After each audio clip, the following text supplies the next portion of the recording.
Salut tout le monde à la maison, bienvenue au 50e déjà épisode du Plus Gros Geek Show. Pensez à ça, toi, on a 50 ans les gars. Non, pas encore, là, pas encore quand même. Il est fou, lui. Puis, ben, comme à l'habitude, encore plein de sujets. Toujours. Fait que jeux vidéo, on va parler un peu de quelque chose qui s'appelle Space Engine. Je vais vous parler de Cyberpunk et d'un jeu de la compagnie Supermassive qui s'en vient à la fin du mois d'août. En musique, ben, c'est Barf, le groupe Barf. Et cinéma, on a plusieurs choses. Alex est allé voir Once Upon a Time in Hollywood, donc il va nous faire un petit peu la critique et le résumé de tout ça. Sans spoiler. C'est ça. Moi, j'ai écouté The Boys. Toi, t'as vu Real Detectives. Ouais. Puis j'ai aussi vu la série qui date un petit peu de 2 ans. Jean-Claude Van Johnson. On commence maintenant. Donc, c'est parti.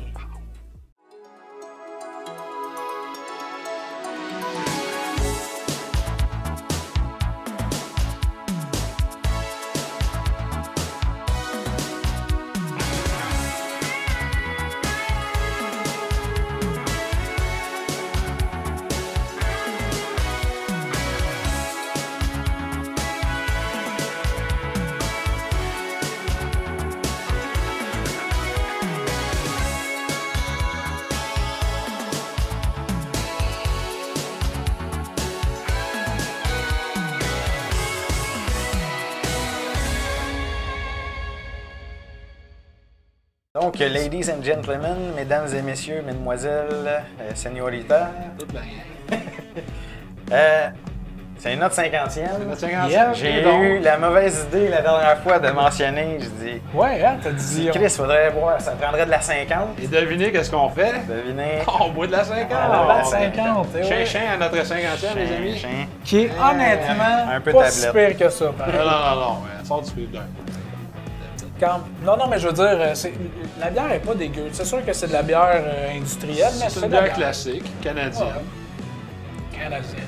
Nos parents buvaient ça. Québécoise. 70, Ah, ça de la Laurentide. Ouais. Ouais, d'Aoki. La molette. Ouais. Fait que c'est ça. Puis moi, je la coupe avec un petit thé glacé. Fait qu'une fois de temps en temps, je plonge mon... T'en prends pas peur, toi, t'en coupes. C'est un petit thé glacé au citron 4,5 %. Ah ouais? C'est quoi? C'est quelle compagnie qui fait ça? Seagram. Oh! Pas mal souvent. Au dernier épisode, j'avais une boisson au baie. Ouais. Tu me l'avais fait goûter, j'ai même pas su qu'il y avait de l'alcool. Je pensais que ça Ouais. venait directement. Tu sais, Fruitopia gazéifié. Ben, c'est ça. Ça Ben, goûtait ça. Tu veux-tu goûter une petite gorgée au thé très glacé? bon. Tu vois, man. bon. C'est comme si tu buvais un thé glacé au citron, man. C'est n'importe quoi. Il est très, c'est sucré. C'est sucré. Ben oui, par exemple, j'avoue qu'il est sucré, là. Mais il n'y a, Mais- y a aucun goût d'alcool. Fait que sur ce, on passe chronique jeux vidéo.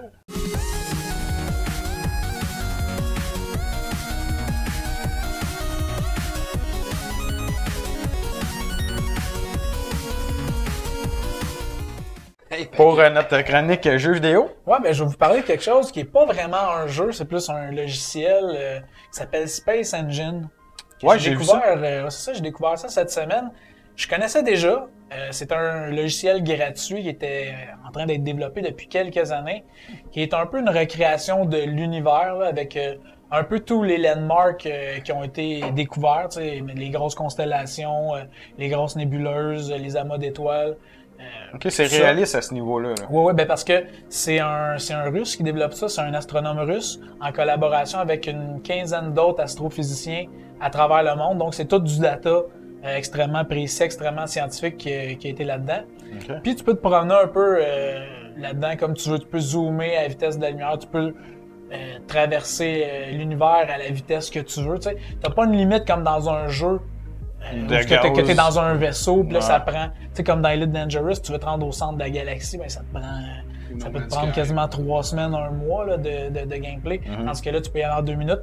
Ou si tu as une recherche, si tu as des noms d'objets que tu vas aller voir, tu peux directement le rechercher, puis ça va t'amener directement à l'endroit que tu veux regarder. Tout est modélisé en 3D, c'est quand même très, très bien fait. C'est ça. Comme je disais, c'est en développement depuis plusieurs années. De la manière qui fonctionnait, parce que le gars, en théorie, celui qui programme ça, il est tout seul. Donc c'est quand même assez... Ok. Bon job. ouais, c'est un gros travail, là. Quand même. Puis, il marchait avec des donations.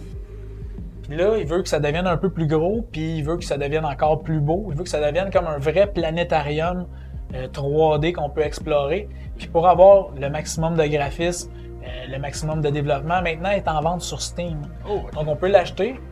La version gratuite est toujours disponible, mais la version qu'on achète à 20$, elle a des options de plus, justement, des options graphiques de plus, des flares de lumière, des effets de lumière, des outils de caméra aussi pour les gens qui veulent enregistrer des films, parce que les graphismes sont très très beaux. C'est sûr, si on zoome et qu'on arrive vraiment proche du sol d'une planète, c'est vraiment pixelisé, puis c'est quand même texture basse résolution, mais de loin, si on regarde la Terre de loin, la Lune, même la Lune d'assez près, là, à une vingtaine de mètres du sol, qui est quand même assez près, là. On peut voir tous les cratères puis tout ça. C'est extrêmement réaliste, extrêmement bien fait. Donc, notre système solaire a été fait au complet en texture 4K. Puis là, il commence à générer d'autres textures pour d'autres astres qui sont déjà dans le jeu aussi. Fait que c'est vraiment, vraiment intéressant pour ceux qui sont des fans d'astronomie. Il y a aussi de la super bonne musique. Il fait affaire avec des créateurs de musique électronique. Puis ça donne une très, très bonne ambiance aussi. Là, parce que normalement, dans des logiciels comme ça, il n'y a pas de musique. C'est seulement comme l'interface. Puis, le froid glacial de l'espace. Là, avec une petite musique ambiante, là, c'est presque relaxant de jouer à ça ou de se promener là-dedans. Fait que c'est super intéressant. Une petite observation, ça avait l'air assez difficile, les contrôles. Au début, de se rapprocher comme tranquillement dans... c'est parce que ça marche clavier-souris. Il y a plusieurs touches. Okay. Aussi, tu sais, tu peux aussi tourner ta caméra comme ça. Puis ça marche avec les mêmes axes puis les mêmes boutons qu'un FPS. Ça avançait vite, hein? Mais ça avançait vite parce que là-dedans, comme les distances peuvent aller d'extrêmement grandes à extrêmement petites, le zoom que tu peux faire, tu peux y aller longtemps, tu peux rouler ta molette de souris pendant quasiment 2 minutes avant d'arriver à la vitesse maximale ou bien à la vitesse la moins rapide. Donc c'est là, quand tu arrives proche d'une planète, là, tu fais juste avancer un petit peu, mais comme tu es à une vitesse vraiment, vraiment extrême, tu vas la dépasser. Fait que là, il faut vraiment que tu penses à dézoomer si tu veux te rapprocher de la planète. Fait que ça, c'est sûr que ça peut être un petit peu quelque chose à s'habituer. Ça m'a pris quelques minutes, là. Peut-être une trentaine, quarantaine de minutes à m'habituer au contrôle. Mais sinon, ça se fait très, très bien. Quand même. Puis en plus, tu avais fait un live, toi. Tu disais un peu comme en l'honneur de... tu parlais de SpaceX? Ouais, ben c'est ça, c'est la journée que je l'ai acheté puis que j'ai joué pour la première fois, c'était le lancement d'un satellite de SpaceX, là, qui est un satellite, dans le fond, qu'ils ont mis en orbite pour procurer l'Internet à certains pays qui ne l'avaient pas encore puis qui n'avaient pas accès encore à Internet haute vitesse, puis donner des meilleures connexions à ces endroits-là. Donc, c'est ça. Je pense que c'est comme le sud de l'Afrique. Parce qu'eux, comme ils sont comme l'autre côté de la Terre, où je pense que les satellites ont comme de la difficulté à passer par là. Puis là, SpaceX avait envoyé ça, puis c'est comme une nouvelle technologie. Là, le satellite va être capable de créer un relais pour pouvoir avoir des connexions. Une petite nouvelle comme ça, une petite nouvelle information qu'on a sur Cyberpunk 2077.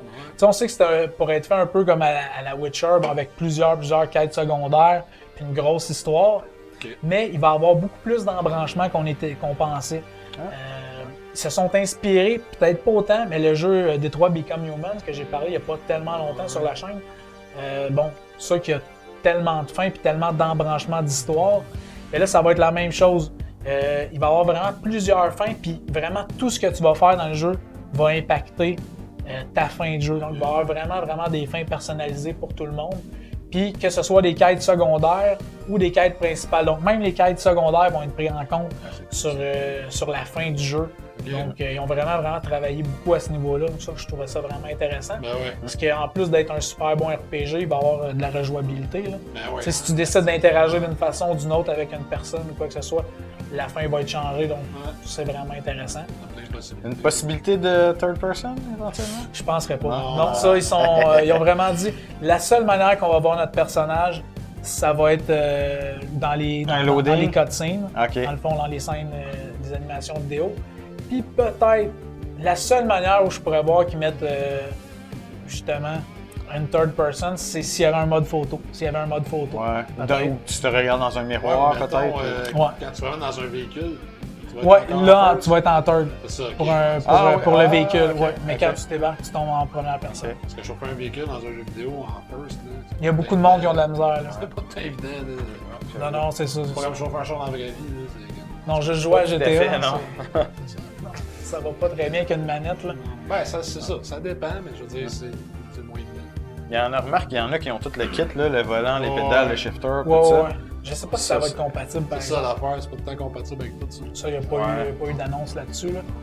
Mais Non, ça c'est peut-être plus fait pour justement les jeux de véhicules course, comme Gran Turismo, des trucs comme ça. Là. Actuellement, c'est ça.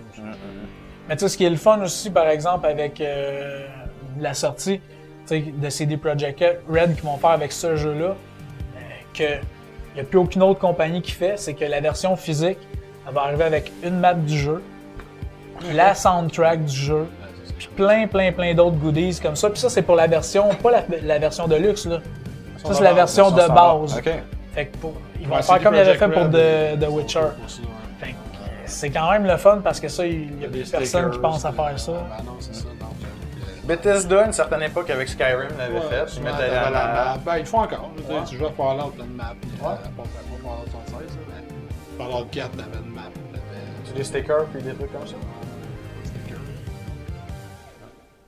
Une map, au moins. Ouais. Une map, c'est ça. Une map, c'est une map. Ouais, Une ça, map, c'est- c'est une map, une map, c'est une map. Léon, 20 pièces. Ouais, Maudit Pérus. c'est vrai, ça. Ouais, incroyable. Puis sinon, ben c'est ça, je voulais parler d'un autre jeu qui s'en vient à fin août. Pour ceux qui peut-être qui ont aimé Until Dawn, Ouais. un jeu d'horreur qui était sorti à la PlayStation 4, au début dans le fond de la PlayStation 4. Ouais, quand même, ouais. Mais je pense que c'est la première année de ça. Première année ou deuxième, là, ouais. C'était pas avec Panettiere, ça? Ouais! Avec Ouais, puis le Panettiere gars comme aussi qui Heroes. joue, qui fait Mr. Robot. Ben ouais. Qui fait Freddie Mercury. Ben ouais. Ouais, Rami Malek. Rami Malek. Ouais. Fait que Il y très avait bon aussi, jeu. Ouais, il y a une couple d'autres acteurs. Le là. gueule, Ouais. il a des cheveux. là. Mais c'est ça, c'est un très bon jeu. Puis tu sais, c'était quand même innovateur sur le fait que bon, tous les personnages dans ce jeu-là pouvaient mourir à un moment ou à un autre. Ouais. Puis justement, la fin du jeu était différente, tout dépendant s'il y avait tes personnages qui étaient en vie ou morts. Puis en Fait que ça, fonction de c'était- tes choix, là. ça. Et là, depuis quelques années, ils se sont recyclés. La compagnie Supermassive, ils font plus des films interactifs. Ah. Mais ils les font d'une manière un peu spéciale, c'est que c'est des films interactifs que tu peux jouer à plusieurs. OK. Donc, tu peux être soit en mode coop, ça s'appelle mode share story. Ça, j'ai jamais essayé. Mais il y a un autre mode aussi que tu peux jouer à 5, qui est comme un couch coop. Tu écoutes le film à 5. Puis, les gens peuvent choisir, les 5 peuvent choisir qu'est-ce qu'ils veulent qui arrive par la suite. Ou la décision que tu veux que le personnage fasse, ou l'endroit que tu veux que le personnage aille. Donc, s'il y a une majorité de personnes qui ont voté pour telle ou telle chose, ben c'est ça qui va arriver, tu sais. Donc, ça peut être quand même intéressant. Puis là, c'est ça, le prochain jeu qui arrive, qui est quand même pas un contexte habituel, c'est un jeu de bateau fantôme, bateau horreur, genre des jeunes qui s'en vont comme sur la mer, qui tombent sur un bateau fantôme. Puis c'est ça, ça s'appelle Man of Medan. Puis ça a l'air quand même assez creepy, mais encore là, c'est ça, c'est pas un jeu. Encore là, il reste dans le contexte film interactif. Puis là aussi, il va y avoir le même mode, le mode Shared Story si vous voulez jouer à 2. Puis le mode Couch Co-op à 5 personnes. Donc ça peut être intéressant. Tu sais, ça peut créer une atmosphère quand tu écoutes un film à plusieurs, d'avoir de l'interaction comme ça. Tu sais. Donc, ça va être online? Ou bien Ouais. ça va être avec un LAN, par exemple? Ben, c'est soit online ou ça peut être tout le Sur monde sur le même Un réseau interne privé, là. Ouais, parce que là, dans le fond, le Ok. jeu va être disponible sur PC, mais va être disponible aussi sur Xbox One, puis aussi sur PlayStation 4. OK. Dans le fond, je sais pas sur PlayStation 4, ça va prendre 4 manettes ou 2 manettes, on se prête la manette ou comment ça fonctionne, mais en tout cas, ouais. ça marche à 5 personnes. C'est sûr qu'un film interactif, c'est pas vraiment un jeu, mais ça reste quand même quelque chose d'intéressant. C'est un certain contrôle, C'est quand ça, même. c'est une expérience multimédia. Parce que comme Until Dawn, dans le fond, tu faisais pas grand-chose. C'est que tu promenais ton personnage et tu décidais d'aller à gauche ou à droite. Fait que finalement, Tu vas lui dire, mettons, run, jump. Tu sais, mettons, si ton personnage t'a pris dans une situation, tu pouvais l'orienter et dire, regarde, saute en bas de la falaise, mets-toi à courir dans le bois. Sauf que eux, je pense, ils sont venus à la conclusion que ça donnait peut-être un manque de rythme en le faisant en jeu vidéo, puis que ce soit toi qui déplaces le personnage. Tandis qu'en te mettant juste un choix à l'écran puis en changeant de scène. Comme tu dis, c'est eux qui gardent le rythme pour toi. Ils décident un peu du rythme. Un peu comme dans l'épisode de Black Mirror qu'on a écouté. Là. Ouais, Bandersnatch. Oui. Dans le fond, c'est exactement ça. C'est un film où, dans le fond, on choisit. Puis le rythme est gardé, il n'y a pas d'attente. Puis même dans les scènes où tu as un timer, ils mettent comme quelque chose qui te presse à vouloir décider, là, parce que sinon, ils choisissent pour toi. Là. Des fois, tu hésites aussi. Là. Ben ouais. Quand tu le recommences, puis tu sais que tu arrives à ce bout-là, puis là, t'es comme, ah merde, qu'est-ce que je fais? Ben c'est ça, puis ça arrive, ce jeu-là va sortir dans le fond le 30 août. Donc, pour ceux qui s'intéressent. Je pense que par exemple pour le PC, c'est exclusif à l'Epic Game Store. OK. Encore, ouais, parce que là, Epic Game Store commence à aller chercher beaucoup d'exclusivités ou des exclusivités dans le temps comme ça. Là. Sur certains jeux, ils donnent des gros montants d'argent. Ça arrive pas sur Steam des fois avant quelques mois, ou des fois ça arrive jamais sur Steam. Fait que c'est ça va devenir une plus grosse plateforme. Ouais, c'est un marché à aller chercher, hein. Ils veulent. Ils ont été capables d'aller chercher les jeux de Quantic Dream qui étaient exclusivement pour PlayStation depuis le début, dans le fond, de la compagnie. Puis là, maintenant, ils sont sur PC, mais indéfiniment seulement sur Epic Game Store. Ouais, c'est ça. Ah, mais quand même, tu sais, moi, ça me dérange pas. Il y en a que ça dérange d'avoir plusieurs plateformes. Là. Mais moi, tu sais, j'ai GOG, j'ai Epic Game Store, puis j'ai Steam, ça me dérange pas. Je les allume juste pas toutes en même temps. Là. Ah, c'est ça. Oui, parce qu'à un moment donné, je me souviens, je gamais, puis là, ça avait plus d'allure. Là. J'avais Unity, l'affaire de Ubisoft aussi, là. Ça, c'est... Uplay? Uplay, ouais. Fait que là, j'avais Unity, Uplay, Steam, là, en plus, GOG. Là, à un moment donné, là, ça n'a pas d'allure, là. Non, ça c'est ça. Il y a des avantages quand même. Avec GOG, là, encore, tu vois, peut-être un mois et demi, je recevais un message, ça me disait regarde, clique sur ce lien-là, ce jeu-là est gratuit, on te le donne. Parce que tu l'avais sur ta librairie Steam, dans le fond, non? Même pas.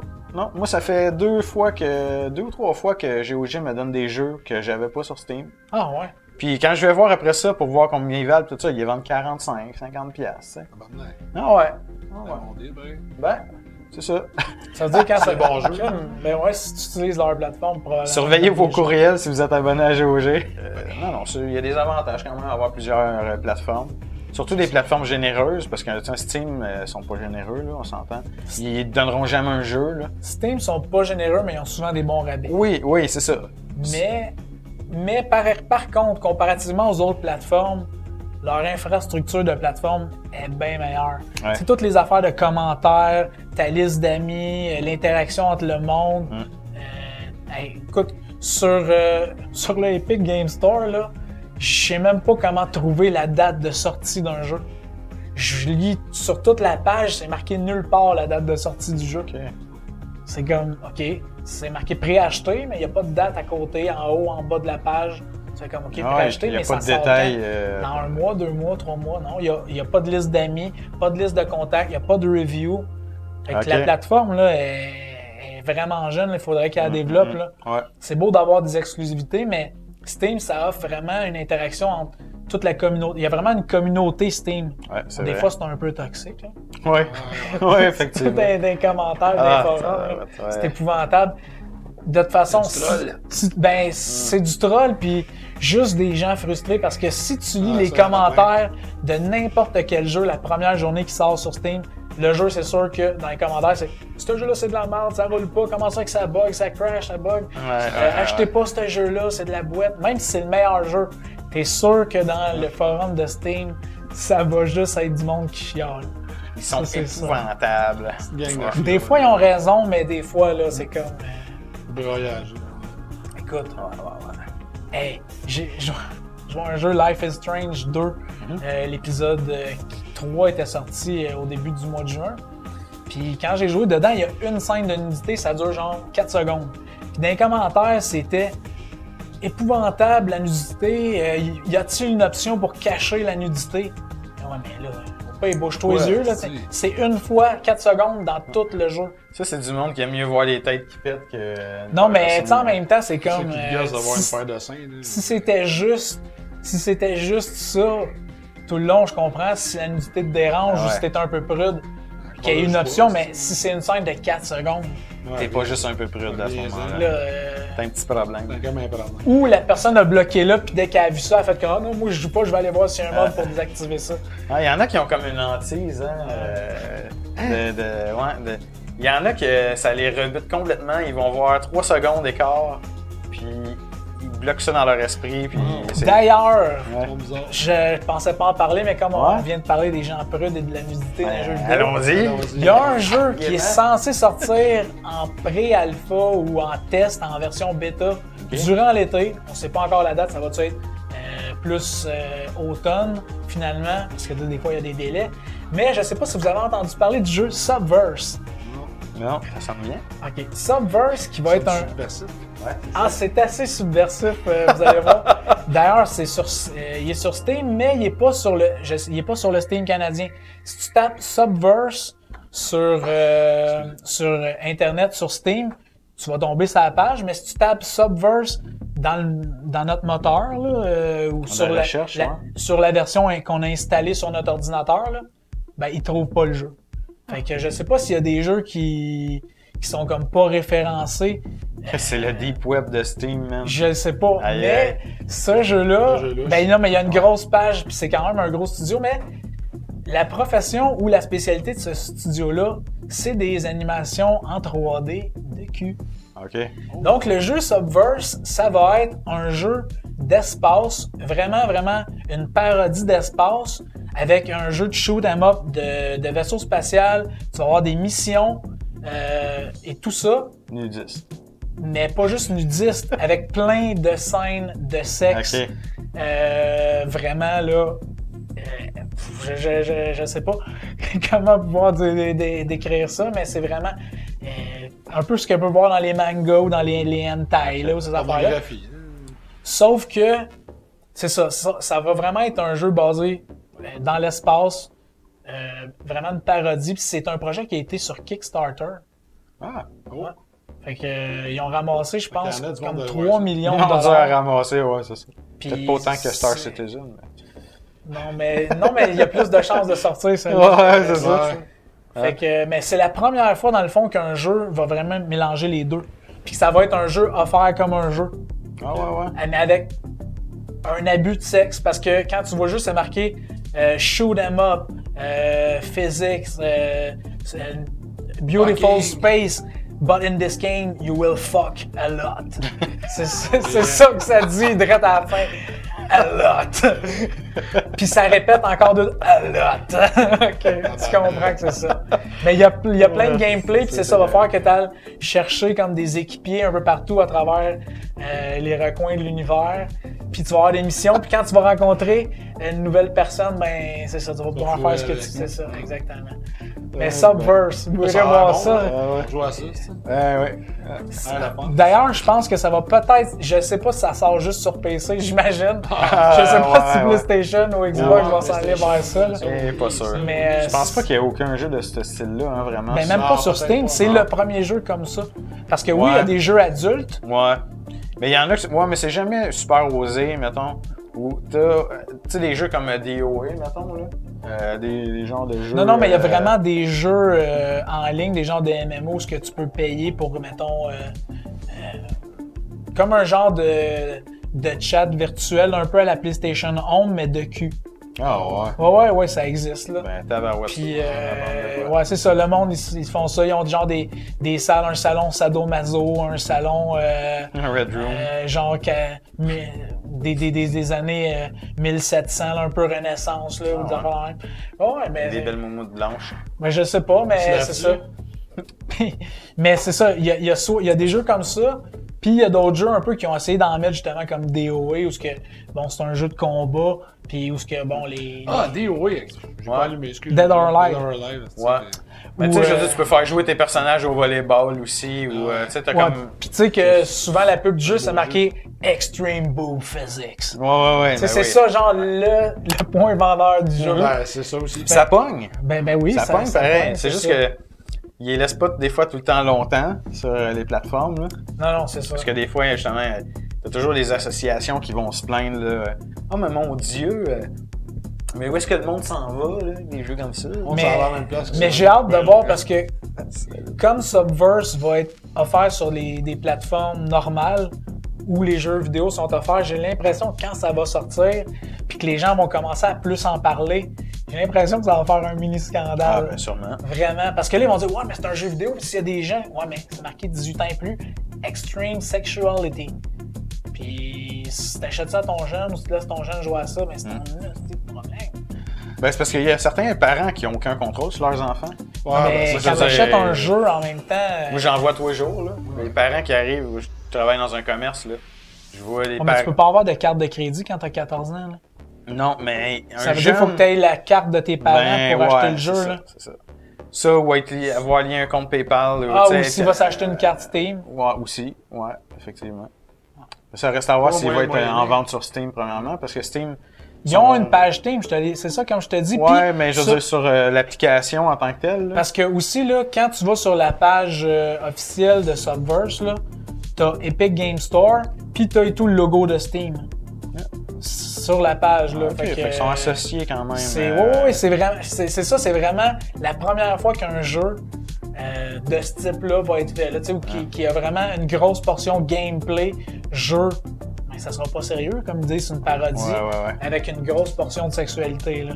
Puis que ça soit, l'emphase va être mis là-dessus, ça sera pas comme pour amener à l'histoire, là. C'est vraiment du sexe pour du sexe, là. Je vais te poser la même question que je te pose d'habitude. Ouais. Third person? Ouais, third Ok. person là-dedans, ouais. Third person. Si ton bonhomme est petit, t'arrives direct à hauteur des totons. Ouais, genre. C'est pas. C'est une scène de cunnilingus, ben tu... Mais j'imagine qu'on pourra pas faire de let's play de ça sur la chaîne. Ah non! J'ai comme l'impression que YouTube n'aimera pas le jeu-là. Avec genre 8 brouillages dans l'écran, tu sais. Ouais, Twitch puis YouTube, là, ils vont faire comme « c'est quoi ça? Ils sont pris dans ta C'est langue. une gang de... Déjà, il y a, pour le trailer, qu'il n'y a pas de scène de nudité dedans, mais il y a beaucoup de... De flirt. ouais, puis de... de gros totons. Exactement. Donc, déjà là, il y a un avertissement vraiment là, extrême au début. Là. Ce contenu contient des scènes... On tient des seins joyeuses. Des seins joyeux. Des Oui, scènes c'est joyeuses. des seins joyeux. Ah, ben, coudonc. C'est ça. Subverse. Exactement. C'est pas beau. C'est pas beau. Bon, ça m'avait fait penser à ça. Ben, coudonc. Non, c'est une belle pensée. Ben Et oui. ouais. Fait que, est-ce que c'est ça qui conclut notre. Oui, là, on s'en chronique, allait ça, sur une chronique, musique. De musique. Ça faisait longtemps qu'on n'avait pas eu une. Fait que- Ah, C'est quand parti. même, nous autres. Zing-a-ling. Ding-a-ding.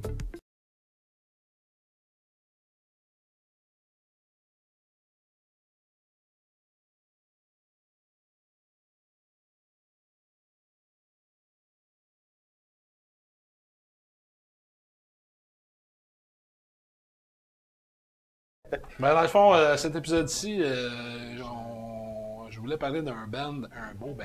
Oui. Un band québécois en plus, Oui. légendaire, Oui. comme vous voyez, nous en arrière. Oui. C'est le band Barf. Oui. Parce que, il n'y a pas longtemps, je suis allé dans un magasin de musique et j'ai tombé sur le nouvel album de Barf. Mais dans le fond, il est sorti comme, je pense qu'il est sorti l'année passée. Marqué 2018. Mais moi, je viens de le découvrir, qui est l'album Mantra. Fait que c'est ça. Fait que j'ai acheté ça. Qui est, à mon avis, la pochette la plus métal qu'ils ont faite à date. C'est assez métal. Ouais. En crise. Mais très très bon album. Moi j'ai. Écoute, ça fait genre 2 semaines que j'ai juste ça. Vraiment bon. Les tunes sont vraiment bonnes. Puis le son est écœurant. Ah ouais, ça. sent qu'il y a pas de tonne de briques, là.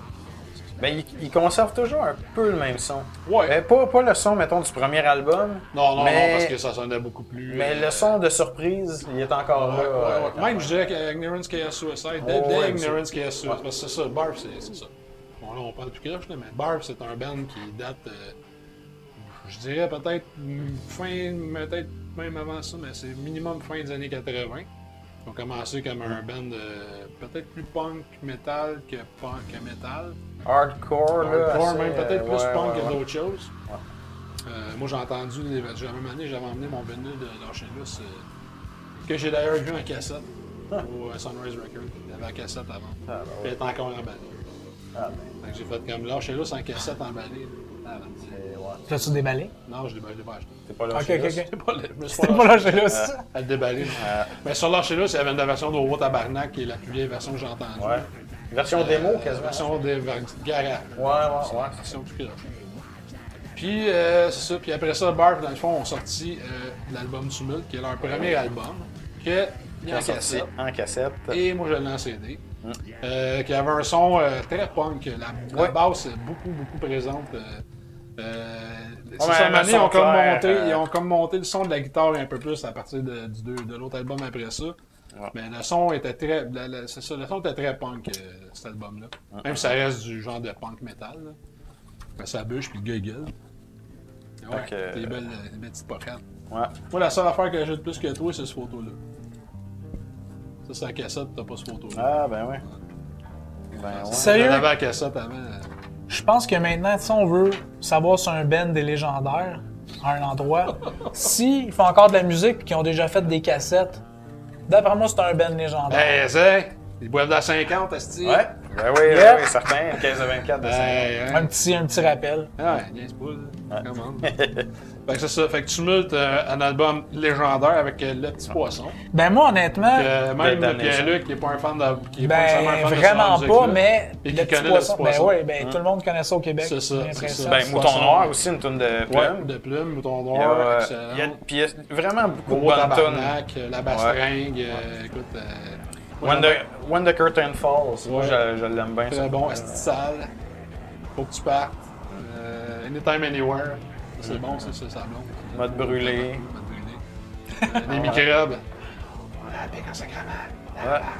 Ben ça c'est une chose aussi. Barf, depuis cet album-là, il faisait des tunes, quasiment des tunes folkloriques. Ouais, ben c'est- ouais. Il y avait un côté très québécois. Tu sais, comme justement Vive-Lingue, du la violon, bastringue, la tout ça? bastringue, c'est ça. Hein? Y a-tu du violon? Puis, Ah ouais, tu vas avoir du tapis de Oh, pied, ouais. du violon. Ouais. Même Whistletown, tu sais, Ouais. Whistletown, ça n'a pas rapport. là. Ben peut-être que j'aimerais ça parce que j'ai jamais écouté le nouveau Barf. Ben, Barf, ok. il y a tout le temps eu Mais- ces éléments-là, c'est ça. Tous les albums de Barf, t'as ce genre d'éléments-là, de petit côté folklorique, là, ou tu sais, un petit côté québécois, là. Parce que même si c'est brutal, ça ramène une mélodie pareille quand même un peu. Hein. Ben, t'as deux affaires qui sont présentes dans Barf. T'as le côté punk, qui est comme encore là aujourd'hui. Puis t'as le côté justement là, qui se sert, qui rend hommage aux racines québécoises, là, du folklore, puis des affaires dans le même. Des affaires de taper de pied. Fait que, c'est ça. Ouais. Ben aussi, La musique d'habitants.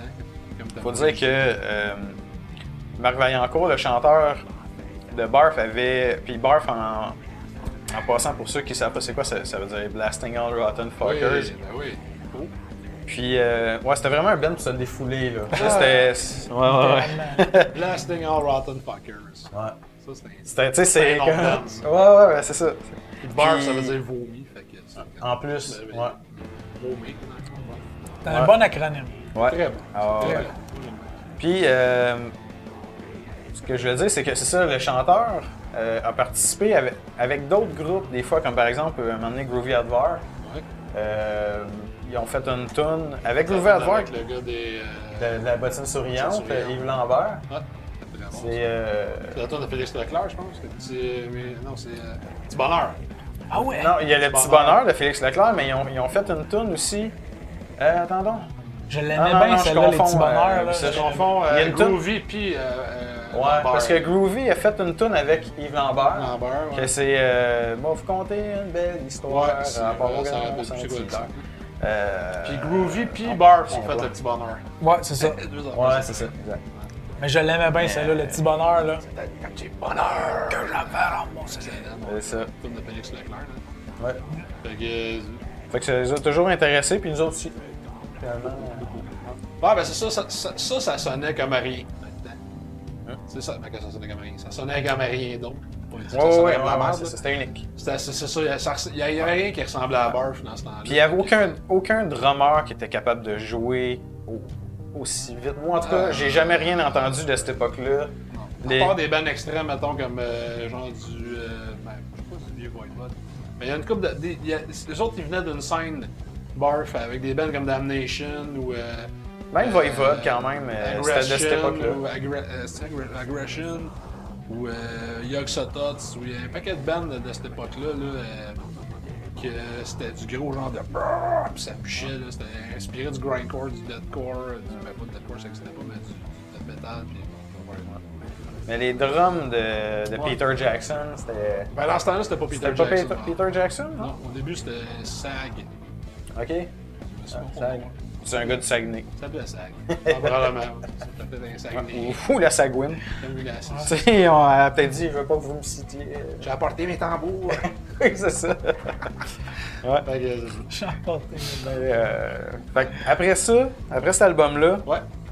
Si je me trompe pas, ils ont fait Ignorance Chaos Suicide, que j'avais en cassette, que je l'ai plus, parce que c'est le seul d'ailleurs qu'on n'a pas original. Il nous en manque 2 dans le fond qu'on n'a pas.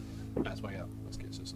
Mais très bon, Ignorance Chaos Suicide. Ouais. Ignorance Chaos Suicide poussait le son de cet album-là, mais à coche au-dessus, ça sonnait là, comme un album. C'était vraiment comme un album de death. Là. Ouais, puis t'avais une qualité sonore plus professionnelle. C'était mieux enregistré. Puis tout. Ça reste c'est un enregistrement un peu garage. Ouais. Mais ça va avec le kit, là, ça va avec l'album, puis ça va avec l'époque. Avec la belle photo de show en arrière au fond électrique. Ouais. Ah ouais, exact. Après ça. Ignorance, il y a des petites bonnes tunes là-dessus. Kirk Mitten, puis. Pas de bonne tune de Mac Black de Pendu. Faire une tune de Pendu. Moi, j'ai écouté en tabarnak, c'était bon. J'écoute encore. Ben, c'est pas mal une des meilleures, une de mes tunes préférées, en tout cas, la tune que tu parles. Là. Après Ignorance, Chaos, Suicide, ça, c'est quelque chose que j'aimais bien de Barf, c'est que tous leurs noms, ben en tout cas, au moins le nom de Ignorance, Chaos, Suicide, puis Surprise, c'était des noms qui étaient autant en français qu'en anglais. Ouais, je veux juste faire un retour. Dans le fond, les tunes, le rire de la chasse-galerie. On parlait tantôt du folklore, puis il y avait une tune sur la chasse-galerie, dans le fond, sur Ignorance, Chaos, Suicide. Ouais. Puis l'élixir aussi, c'était carré. Ça, acquis de droit, magie ou bain gelé. Des bonnes magie. Il avait refait Wow Tabarnak version à côté dans le tapis. Ouais. Puis Mémoire d'un tueur fou, ça c'est. Ça, Barf, souvent, mettons, ce qu'il faisait qu'il y avait un côté beaucoup punk, c'est que le texte, c'était quasiment tout le temps des affaires à implication sociale. Mais ça, c'est une des tunes comme Kirk Mitten, Mémoire d'un tueur fou, m'accorde. C'est des affaires rêvées. Mémoire d'un tueur fou, c'est une affaire de tueur en série. Puis ça, c'était des lyrics un peu plus comme justement death metal. Parce que death, c'était des affaires d'horreur, tu sais. Puis Diable, puis toutes ces affaires-là, cet album. Mais tu sais, il y avait quand même acquis de droit. Il avait refait ta 4K Asanai. Mais ils ont tout le temps eu un côté bien. C'est ça, là, justement. Les textes sociopolitiques. Ouais. Puis Fuck the World. C'est sur leur côté punk, vraiment. C'est ça. Mais tu sais, là, tu vois, il y avait une couple de tunes qui. Ils en ont tout le temps eu des petites tunes, c'était là qui étaient comme plus macabres ou qui avaient des sujets plus fantastiques, mettons. Après ça, sur Surprise, donc très bon album, il y a des tunes là-dessus, là, c'est... ça commence No Guilt, Life, Kill, Run, Destroy, Frag. Ça, c'est la tune basée sur Lobo, le personnage de bande dessinée, chasseur de primes intergalactique. C'est un genre de Wolverine, mais de l'espace. Down and Out, Libre le 4, Télévision, Faux pas, que moi j'adore. La Verlocheur, qui était justement un autre affaire. Nope! Ouais. La Verlocheur. Ouais, Blank Minded. Éternel Pessimiste, c'est ça, il y en a plein des bonnes tunes là-dessus. Sunday Sunday School. Topless Babes with Machine Guns. C'est très inspiré de Cramps. Ouais. Mais il y en a une, moi, que j'aime bien, c'est-tu là-dessus, la tune? Hymne à la mort. Hymne à la mort, ça c'est là-dessus, man. Ça c'est bon, tabarnak. Ouais, effectivement. Excellent. Fait que pour ceux qui voient pas l'image. Pas de cet album-là, c'est de cette petite pochette.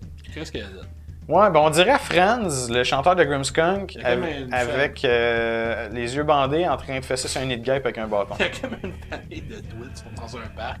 Il y en a un qui marche sur un nid de guêpe. Puis t'as-tu remarqué qu'ils sont tous en train de boire un coke? Ah non. Ben ouais. Puis le titre de l'album, c'est Surprise. Fait qu'ils vont en avoir tout. Ils sont tous en train de boire, une liqueur. Puis t'as un dude avec des dreads qui ressemble à Friends. Lui, on dirait Willy Lamotte, comme un cowboy à la chemise blanche. Puis avec sa liqueur dans les mains. T'as une petite crise de poulieu bandé, man. Les yeux bandés. Ok, c'est comme Ouais. une pignata. Ouais, mais c'est un nid de gang. Ouais, mais c'est un nid de gang. Fait qu'ils vont se faire Moi, j'ai trouvé drôle la pochette. Ouais. Là. Tu sais, si tu regardes les autres pochettes, elle est comme pas macabre, mais ça Non, fit mais- avec le nom de l'album, Surprise. Moi, qu'elle soit pas macabre, ça me dérange pas. C'est juste, à chaque fois que je regarde la pochette, c'est comme. Ouais. Ouais,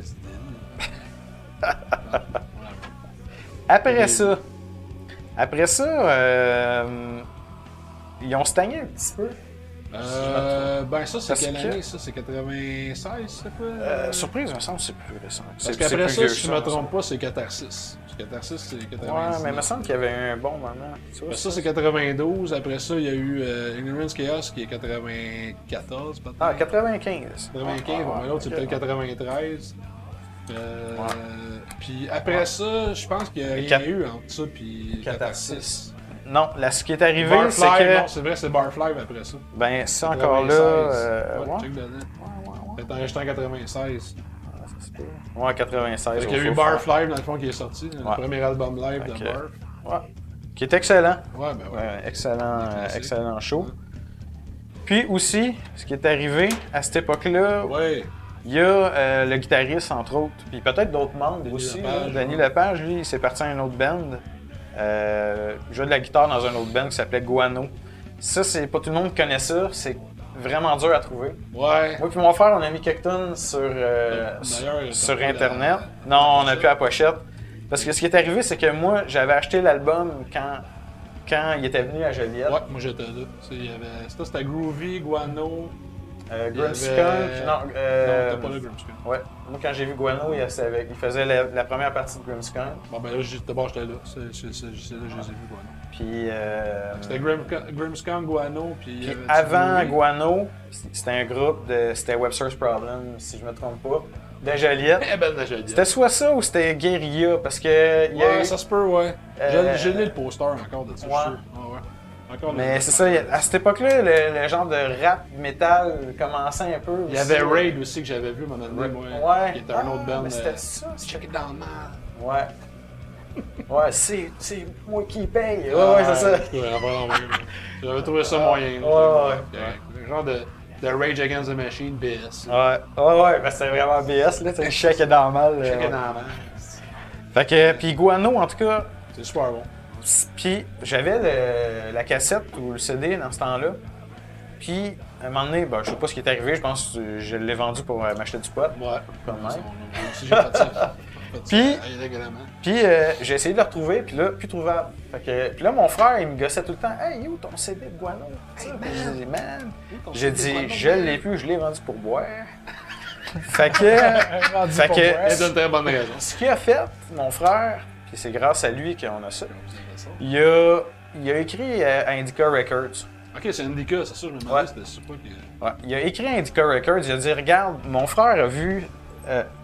Il leur a demandé, il a commencé, avez-vous ça encore, des CD de Guano? Fait que la fille était même pas sûre au début. Indica 003. Ouais. Ça doit être genre les 3 premiers CD qui ont Ouais, sorti. c'est les premières productions, C'est ouais. bien drôle, là. Fait que la fille a dit, garde, on va laisser ça de même, je te reviens avec ça. On va Tu aller sais, checker dans la ouais. cave. Elle y réécrit, Caoutchouc. elle y réécrit comme une semaine ou deux après, elle dit, on a trouvé un CD dans le fond d'un tiroir. Dans le fond. Fait qu'elle dit, donne-moi ton adresse, je te l'envoie, on te le donne. On te le donne. Fait que, grâce à Indica, puis là, c'est ça, ça fait chier. En tout cas, il est arrivé un petit accident, mon frère comme scrap la pochette. Ben, c'est grâce à lui que Mais- tu l'as eu, fait que c'est pas chiant. Ben non, c'est ça. Ben, au moins, on a réussi à avoir le. Fait que là, sur YouTube, Qui met une autre belle photo. ouais, c'est du Une monde qui gang parle de au téléphone, matantes des années 1800 qui écoute la radio. qui écoutent de quoi de mieux. Ouais, parce qu'un CD comme ça, ben, il doit pas avoir rien de ça hein, sur, à part ce que tu as mis sur YouTube. Nous autres- il y en a bien du monde Non, qui mais se moi puis fait mon des- frère, on en a mis sur YouTube, mais à ma connaissance, on est les deux seuls. qui en Ça ont. se peut. Quand vous allez voir des tunes de Guano sur YouTube, c'est moi et mon frère. Il me semble en tout cas. Il y a peut-être qu'il y en a eu d'autres. Ça se peut. Mais. Parce que c'est encore drôle. Moi, j'avais acheté un livre sur le métal québécois. J'avais épluché ça sur YouTube, puis j'ai trouvé plein d'affaires, plein de démos, notamment de Damnation ou des bands là, que. Mais il faut que le band l'ait réuploadé souvent. Hein? Des fois, il faut que le band l'ait réuploadé lui-même. Aussi, ou quelqu'un ait une bonne qualité. Là. Des fois, c'est des joueurs, des fois, c'est des fans. Fait que c'est ça qui est ça. Fait qu'ils ont fait des petits projets, des petits sidelines de même. Mais là, après ça, je pense que c'est Catharsis. C'est avant ça. Ouais, Catharsis. Fait Catharsis, que moi j'avais en CD, que j'ai acheté d'ailleurs, que Denis Lepage m'a vendu quand j'étais allé voir en show à Joliette. Il était venu à Bosco. C'est la seule fois d'ailleurs que j'ai vu Barf, malheureusement. Il était venu avec Groovy Hardwork, je me trompe pas. Et peut-être Raid. Moi j'avais été là pour voir Groovy et Barf. Fait que, ça m'avait fait chier parce qu'il avait fait ça un mardi, je pense, ou un jeudi, puis je travaillais dans une petite chef de merde dans ce temps-là, mais j'avais été voir ça. Je m'étais acheté le chandail à manches longues. D'ailleurs, je l'ai cherché, je l'ai encore. Je l'ai cherché, je voulais l'apporter, je l'ai pas trouvé, comme un petit marron. Puis je l'ai comme tiré en quelque part, je le mets plus parce qu'il est trop vieux. Là. Puis j'avais acheté le CD. Puis c'est le guitariste qui m'a tout vendu ça, puis j'ai plus le CD, je l'ai vendu, je l'ai changé. Nasty de marron. C'est ça. Il était-tu autographié? Non, moi, dans ce temps-là, j'ai pas pensé à ça. Mais Catharsis, il faut que je souligne à quel point cet album-là était heavy. Ouais, c'est vrai. Était violent. Je me rappelle le temps quand je l'ai écouté, là, j'étais comme tabarnak. Il y a des tunes comme Pion, là, pis Santerre, là. Ah, c'était que. Ça bûche, mon gars. C'est du death. C'est quasiment du death. Santerre, là. En tout cas. Moi, je trouve qu'il a vraiment pris une coche de violence par rapport à ça. Ouais, tout à fait. Ça fait comme sacrément. Là. Parce que t'as des. Barfly, d'après moi, il est sorti après parce que t'as des tunes de Catharsis dessus. Ouais, ça se peut. C'est sorti en même temps que From the Grave, à peu près. Fait que, parce que je sais que Catharsis, c'est 99. 98-99, parce que j'avais demandé. Tu sais, il venait de sortir le CD quand ils ont fait le show. Ça, c'est en quelle année? Non, ça c'est plus tard. Je sais que c'est ça. Non, mais c'est 2004. Ouais, c'est ça. Enregistré au Spectrum. La place existe encore, mais c'est rendu la caméra Télus. Ah ouais? Okay. Là, j'avais été voir John Carpenter. Ok, ouais. Fait que, ouais, c'est ça. Fait que ça, beaucoup de bons bands, on jouait là. Ça et tout, c'est ceux qui n'ont pas vu, ils ont eu la chance de voir ça. Un Christy de bon DVD. Ça aussi, ça doit pas être facile à trouver. Non, peut-être pas. The Grave, moi, j'ai jamais vu ça nulle part. Ouais, je garde ça précieusement. C'est des classiques, là. Puis, ben, c'est ça, fait que, effectivement. Mais là, même From the Grave, si je me trompe, ça, c'est sorti. Ouais, c'est ça, sorti après. Toujours sur Indica Records. Ouais. Là, ils sont plus à Star, mais celui-là, il est sorti là-dessus. Ouais. Oui, exact. Okay. Ouais. Ah, ils sont plus, là, non, avec là, Mantra. Bam. Ils ont changé de commande. OK. C'est plus Indica. Ça existe encore, Indica Records? Ben, je sais pas. C'était le label des gars de Grimstone qui sont Indica Records. Franz Boris. J'avais racheté des Grimstone avec Peter, qui était d'Indica. Parce que l'origine n'était pas syndiqué, il était sur groupé. Ouais. Comme merveilleux Tumult. Cargo, distribué par Cargo. Ouais. Tu sais, groupé, Cargo, ça, c'est des affaires qui n'existent plus. Là, quasiment longtemps. Tu sais, regroupé, tu vois, par exemple. Tu vois, ça c'est sorti sur groupé. Ça, c'est des maisons 10 québécoises, ça, qui s'activent dans le fond. Ouais, c'est ça, mais c'est intéressant, il y en a eu quand même pas mal. Ouais. Tu sais, groupé, Cargo, il y a bien des groupes qui étaient là-dessus. Banlieue Rouge était là-dessus. Il y en avait plein de bandes de ce temps-là qui étaient là-dessus. Fait que tu vois, c'est ça. Autant on a Guano que c'est Indica 003. Là, Barf ont sorti un autre album, dans le fond. Puis là, le line-up avait changé un peu. Ils ont changé de drummer, premièrement. Le nouveau drummer, c'est plus Peter Jackson. Peter Jackson. Non, c'est... Peter Jackson. C'est le réalisateur Saint-Zano. C'est ça. C'est Carlos Araya. Oui. Drummer de Anonymous. Ouais.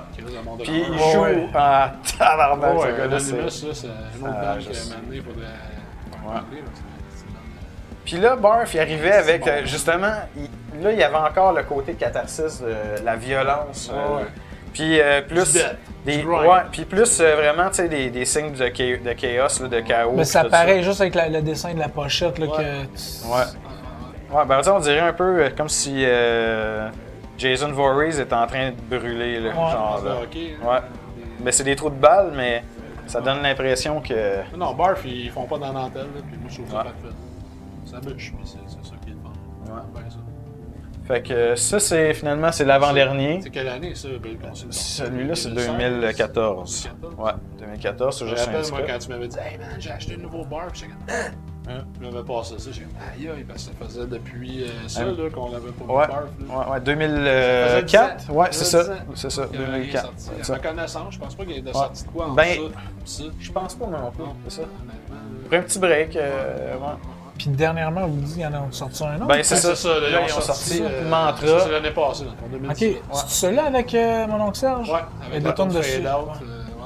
Ouais. Moi, j'ai eu l'occasion d'écouter la moitié de l'album, puis il y a 2-3 tunes que j'ai quand même. Ah ouais, ça, j'aime ça. Là. Ouais. Moi, en tout cas, moi, ça fait 2 semaines, je l'écoute quasiment tous les jours d'un bout à l'autre. Puis moi, à date, là, je te dirais, mettons, ils sont tous écœurants. Il n'y a pas une tonne de plate là-dessus. Ça, c'est une affaire Barf. Dans tous les albums qu'ils ont fait, moi, je peux pas nommer une tonne que j'aime pas. Non, c'est vrai qu'il y a tout le temps de quoi qui va. Il n'y en a aucune. Il y en a, mettons, que tu vas aimer plus que d'autres. Il y en a que tu vas aimer moins que d'autres. Mais des tonnes plates, moi, j'en ai jamais entendu. Jamais. Fait que ça, faut lui donner ça, Barf. C'est des hosties de musiciens, c'est des hosties de bons compositeurs. Ouais. Puis là-dessus, moi, ceux qui m'ont accroché bien raide, il y a Fuck the World. Ouais, bonne. Qui est écœurante. Puis la vidéo, allez voir la vidéo, là. On peut en mettre un extrait en arrière, là. Fait que quand ça commence, ils sont tout habillés, sont déguisés en orange mécanique. La vidéo est écœurante, là. Puis aussi, moi, j'ai bien aimé Guns à la tempe, qui est fucking punk, mon gars. Ouais, c'est ça, je l'ai pas entendu. J'ai écouté Tomahawk, moi, que j'ai aimé. Tomahawk aussi, qui est écœurant. Fuck the World, excellent. Rapace à cravate, super bonne. Ils sont toutes bonnes, Fentanyl. Puis Fade Out, c'est ça, c'est une contribution, c'est une collaboration avec mon oncle Serge. Fait que c'est assez comique, c'est genre de petite tonne humoriste, là. J'ai bien aimé. On fait une vidéo aussi là-dessus. Ils ont-tu une tune plus folklorique un peu sur cet album-là? Non. Ok. Non, il n'y a pas de. Pas à ma connaissance. Il y a peut-être des passages. Ben, tu sais, comme Tomahawk. Tomahawk, t'as l'intro qui est inspiré justement des aborigènes puis des affaires-là. Le côté très aborigène, là, mais je veux dire. Non, à ma connaissance, non. Il n'y avait pas de petite. Mais je suis en train de me demander même si sur celui-là, Brûle consomme torture. Non plus, me semble. Non, c'est ça. Je me souviens. Misère noire, mais. Me semble pas. Mais celui-là, je le connais moins. Lui, là, il est fait dans ma tête. Il est fait à côté. Ouais. Ben, en tout cas, fuck. Excellent Ben. Ah, Barf, moi, c'est un de mes groupes, c'est un de mes meilleurs groupes ever. C'est super bon. Puis ça, c'est une totale surprise, mais je savais même pas qu'il avait sorti un album. Fait que quand j'étais arrivé chez Sunrise Records, là, je commence à checker les CD, qui ont une très bonne sélection punk metal d'ailleurs. J'ai resté surpris. Puis il y avait toutes les Barf. La seule qu'ils n'ont pas, c'est Catharsis, mais ils ont Tumulte. Ça, moi, ça en va, je comprends pas. Là. Ils ont Tumulte qui est, je veux dire, ils doivent l'avoir sorti, mais ça peut pas être une version de ces groupés. Là. Ça date de 92. C'est impossible. Là. Fait que les copies de ces groupés, d'après moi, il n'en reste plus. Ils l'ont peut-être remasterisé, ils l'ont peut-être ressorti sur un peut-être Indica ou ça j'ai pas checké c'était quoi l'étiquette. Mais il n'y avait pas Catharsis. Je sais pas si ça va faire comme un genre de Nothing Face. Tu sais, comme Nothing Face, l'album de Voivod que personne a, à part ceux qui l'ont acheté dans le temps parce qu'ils ne l'ont jamais ressorti. Je l'avais, puis ouais. Puis moi, je l'ai en cassette chez nous, je la garde précieusement parce que je l'avais en cassette. Je l'ai en MP3 parce que c'était ce CD-là. Je l'ai eu en CD, moi, puis j'ai revendu ça comme un. Je l'ai juste en cassette. Ben, c'est vrai que c'est plus trouvable, ça. Non, c'est MCA Records. Sinon, tu peux aller chercher sur YouTube, mettons. Tu peux l'écouter sur YouTube, sans problème. Tu peux te le pogner en MP3, mais. C'est ça. C'est MCA Records. Je sais pas c'est quoi qui s'est passé avec ça. Là, comme là, tu vois, j'ai failli l'acheter d'ailleurs quand j'ai eu Sunrise. Pour une petite parenthèse, Voivod, ils ont sorti une compilation des années Noise. Fait que c'est genre Roar, Killing Technology, ces albums-là. Parce que moi j'adore Killing Technology, là, mais le son n'est pas débile. Ouais, puis moi ma cassette. La masterisation était pas débile. Fait que c'est ça. Ben c'est ça c'était Noise. Puis après ça, ils sont tombés sur. Plutôt que l'étiquette, mais Nothing Face, c'est comme. Je sais pas si Catharsis va faire la même affaire. Là. Je me rappelle plus quelle étiquette que c'était. C'est ça. Parce qu'ils avaient toutes sauf Catharsis. Puis là, c'est là que j'ai vu ça. Je fais, hey, c'est un nouveau Barf. Je l'ai acheté, puis c'est pas. J'étais déçu. Ah, ben, Chris, fait que, ouais. Ça, c'est Fait que comme dirait Marc Vaillancourt, j'espère que vous êtes contents, ma gang de tabarnak! Yeah! Fait que c'est ça qui est ça. C'est lequel album que quand tu l'écoutais jusqu'à la fin, il dit « T'es encore là, toi, Chris? » Pièce de paix. Non, je me rappelle pas. Il y avait un album, là, tu l'écoutais jusqu'au bout, il était comme C'est pas « Ignorance Tu Chaos l'as Suicide. écouté jusqu'au bout, mon tabarnak! » Ça me semble que c'est Ignorance Chaos Ah, Suicide. ça se peut. T'écoutais ta cassette, tu sais. C'est comme, t'as laissé aller jusqu'à la fin. Tu sais, quand t'étais dans un état second, là, Ouais. la cassette jouait de seul. La manette, tu fais c'est écouté jusqu'au bout, t'es cette cave! Genre, c'est ça. Parfait. Et pour finir la chronique musique, je voulais mentionner, ben, tu sais, on est en 2019. Fait qu'il y a beaucoup c'est le 50e anniversaire de plein d'affaires. Ouais, entre autres, du Woodstock. Oui, Woodstock, que ça fait 50 ans cette année. Et d'ailleurs, j'ai été checker une vidéo sur Woodstock, faire une petite parenthèse bien vite faite. J'ai vu plein de vidéos. Je me pris une vidéo hier sur YouTube, c'était 50 photos de Woodstock. Puis il parlait de Woodstock. Et Woodstock, c'est fucké parce qu'il y a eu 2 morts, il y a eu 2 naissances. Hein? Ouais. Je trouvais ça spécial. Je fais ok, tu sais, il y a comme. On dirait qu'il fallait qu'il y en ait 2 qui meurent, qu'il y en ait 2 qui naissent. Je trouvais ça spécial. Il y en a un qui a fait un overdose d'héroïne, puis il y en a un autre qui a été écrasé par un tracteur. Ok. Ouais. Il y a eu 2 naissances, puis c'est ça. En tout cas, il y a eu un paquet de bandes qui ont joué là. Jimi Hendrix, Janis Joplin. Il y avait eu les Doors, écoute, un paquet de monde. Là. Mais moi, j'ai emmené 4 albums que j'aime beaucoup, qui sont tous sortis en 1969, qui ont tous 50 ans cette année. Fait que j'ai emmené, puis les albums que j'ai déjà montrés, là, c'est pas des affaires inconnues. Là. Abbey Road, des Beatles. Il y a beaucoup de monde d'ailleurs qui ont été célébrés le 50e. Ouais. Une foule s'est ramassée exactement à sur la rue, ben ouais, là. certain. C'est un grand classique, Abbey Road. Très bon album. Écoute, Come Together, I Want You. Come Together. Ouais, beau. Puis, écoute, j'adore cet album. Ouais. Le premier Led Zeppelin, 1969, ça, c'est un autre sacrément de la c'est quoi les tonnes là-dessus? Parce que moi, je connais bien Led Zeppelin. C'était Led Zeppelin 4, moi, plus que. Ok. By Days and Confused, qui est un rassembleur classique. Et pas Cashmere aussi, peut-être? Non, c'est Cashmere, c'est.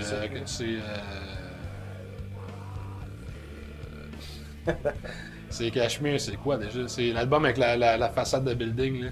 Ah oui, tu sais. C'est depuis Calice. C'est lui, là. Tu sais, l'album, là. Tu sais, il y a comme un bloc d'appartement. Calice. Ouais, ben, pire. Il y a Communication Breakdown.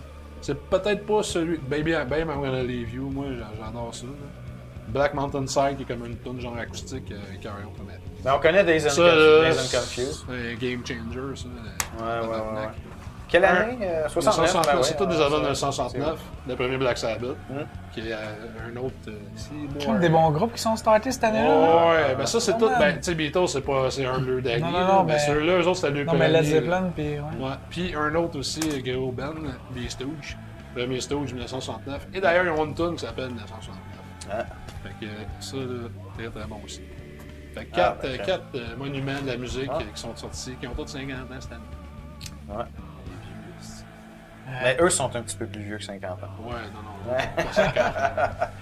Il y en a d'ailleurs qui sont plus vivants, là, fait que c'est ça. Félicitations pour ta commémoration. Merci, monsieur. Félicitations pour votre beau programme. C'est ça. Fait que c'est ça qui est... Ouais, c'est ça ton mot de la fin? Ça ressemble à ça. OK. On finit pas l'émission comme d'habitude avec le mot de la fin, Alex. Non. On s'en va vers une petite chronique cinéma. Ouais.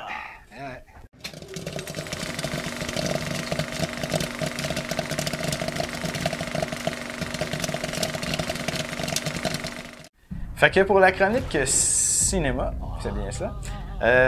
Les gars, je vais commencer, si vous me permettez. Tu vas nous commencer ça? Je vous commence ça. Ouais. Je vais parler d'une petite série que j'ai écoutée sur Netflix. Puis c'est vraiment excellent. Moi, j'ai adoré ça. Ça s'appelle Real Detectives. Vous l'avez peut-être déjà vu apparaître en arrière de moi, ou vous le voyez en ce moment. Et la manière que c'est présenté, cette affaire-là, c'est... Bon, l'épisode commence. Vous avez le policier qui commence à parler de l'histoire. Puis là, tu vois que il se fait placer devant la caméra, puis il est mal à l'aise. Bien souvent, il fait comme, bon, ben regardez, j'ai été policier pendant, on va dire, 30 ans. Je vais vous parler de la pire histoire que j'ai vécue. Fait que là, à ce moment-là, puis là, la manière que ça se passe, c'est qu'il y a une dramatisation qui commence avec, mais il y a des très bons acteurs sur une série. Entre autres, que j'ai reconnu Michael Madsen, qui fait un des policiers. Puis c'est ça, j'essaie de me remémorer d'autres acteurs. Il y a d'autres acteurs assez connus qui jouent dans cette série-là, qui reprennent le rôle des policiers des fois. Mais et là, en gros, le policier, lui, commence un peu l'histoire, la prémisse. Puis là, bon, tu vas voir des images avec les acteurs. Des fois, l'introduction, ça va être la scène de crime, par exemple, ou le crime qui est en train de se perpétrer. Okay. Et puis le policier va, lui, veut pas, il raconte son histoire à la caméra. Puis, une fois de temps en temps, la narration du vrai policier embarque. Okay. Puis, à d'autres moments, tu ne l'entends plus. Là, c'est vraiment les acteurs qui jouent le rôle. Okay. Et au niveau scénario, là, c'est vraiment excellent, cette série-là. Le scénario, les images, la manière que c'est filmé, c'est super.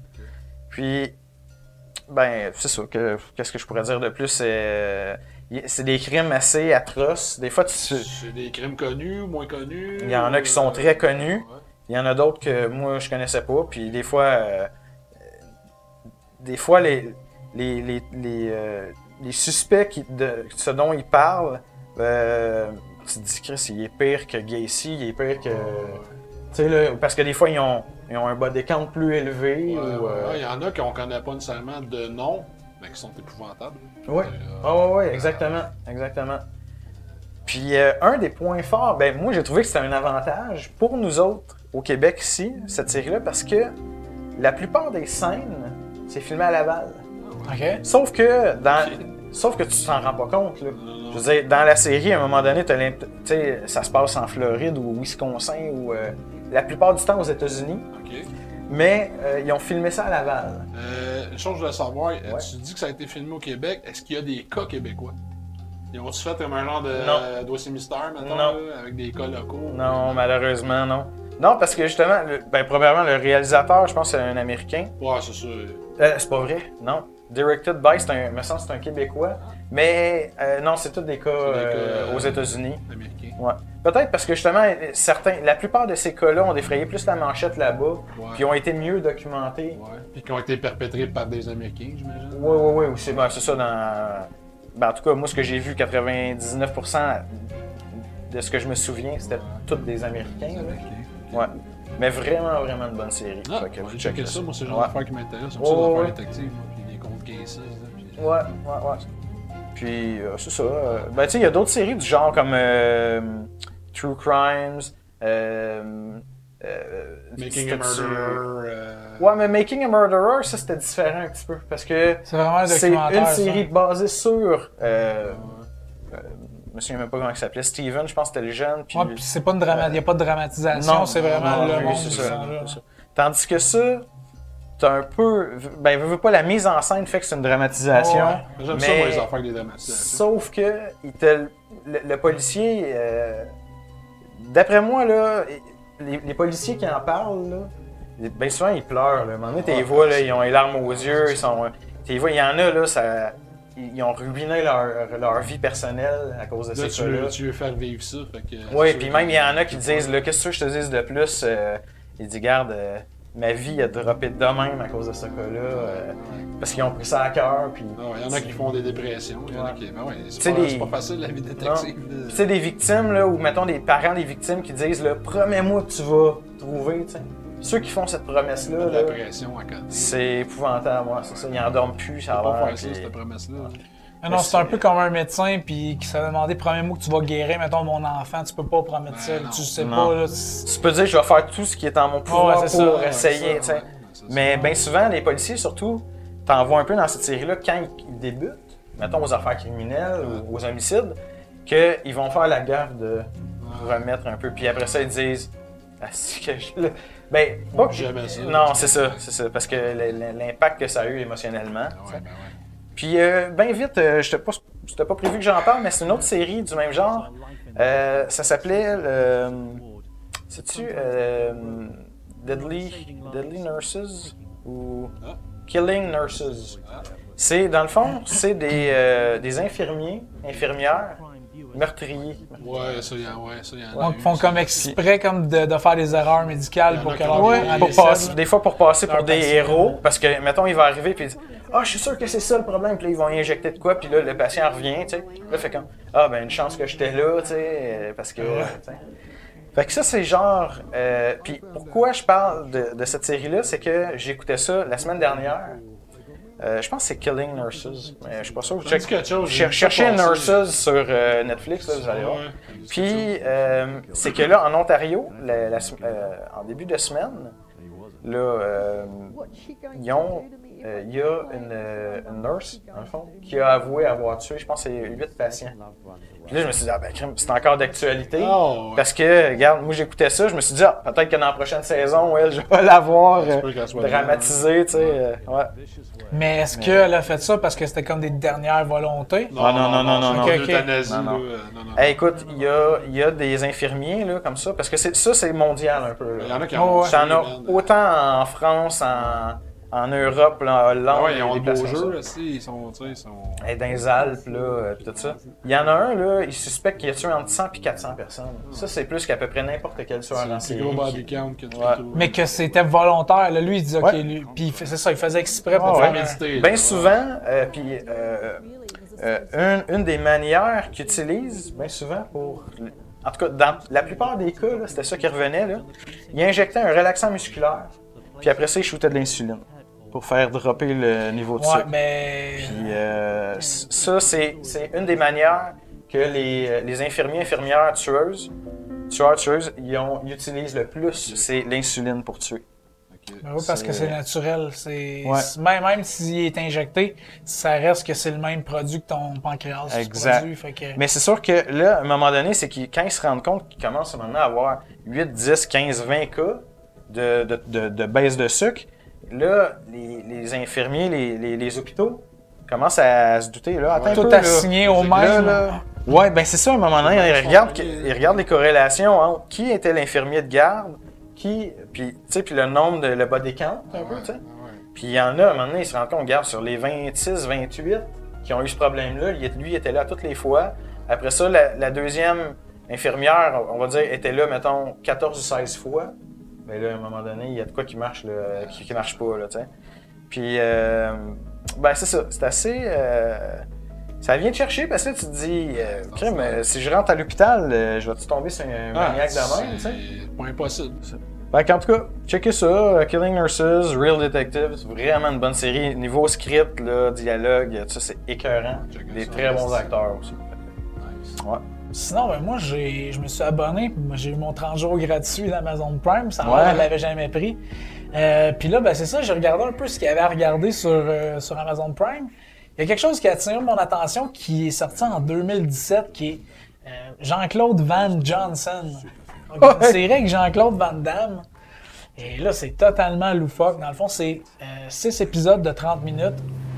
Et tout le long, c'est vraiment Jean-Claude Van Damme qui joue son propre rôle. Dans ça, c'est un acteur. Et le fait de pourquoi, dans le fond, il a fait plein de mauvais films, tout ça, au fil des années, puis que c'était des films de série B, c'est que c'était seulement un prétexte. Parce que lui, finalement, c'est un agent secret. Jean-Claude Van Johnson. C'est ça, il l'envoyait, mettons, faire soit en Bulgarie, faire un film, mais là, c'est parce qu'il y avait une mission de trafiquant de drogue. C'est écœurant, Il pareil. est away. Moi, j'adore ça, C'est ça. ce concept-là. La série commence, c'est qu'il il est à la retraite, puis il agit seulement en tant que Jean-Claude Van Damme, mais même Jean-Claude Van Damme, là-dedans, il fait plus de films. Puis là, il revoit comme une de ses anciennes amours, puis qui était comme avec lui dans l'agence de détective ou d'agent secret.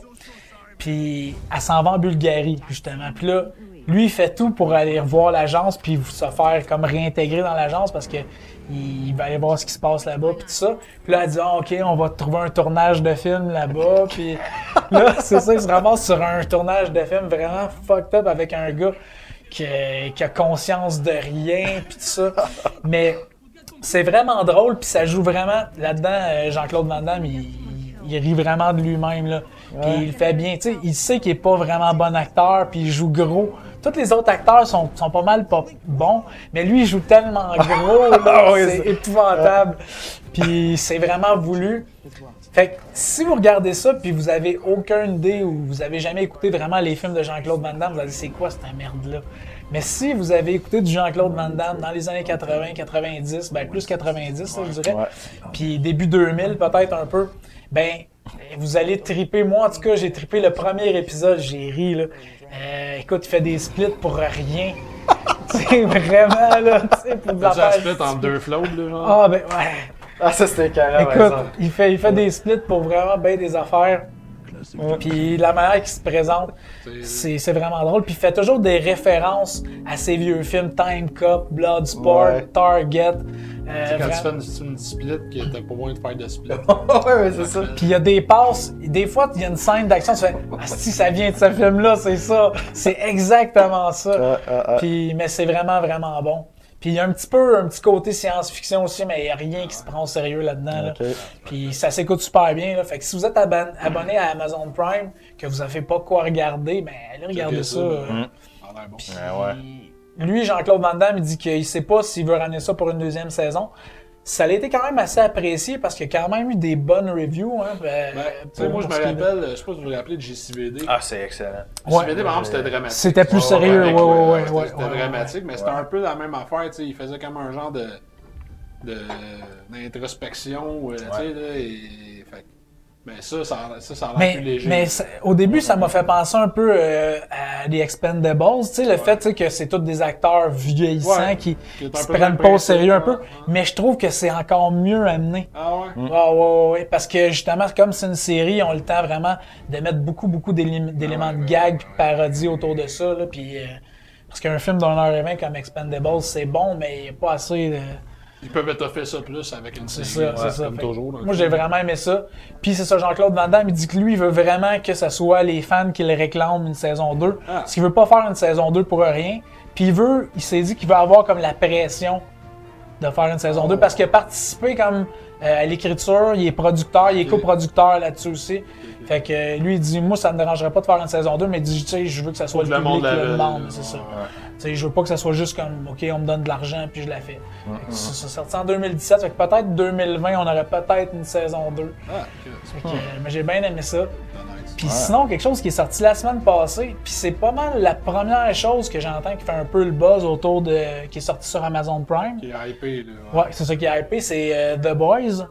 Moi, j'ai vu une bande-annonce sur Instagram même de ça. C'est ça, ben c'est vrai. Il y a pas mal de médias qui en ont parlé. Puis c'est vraiment, c'est ça, ils ont fait beaucoup de promotions autour de la série.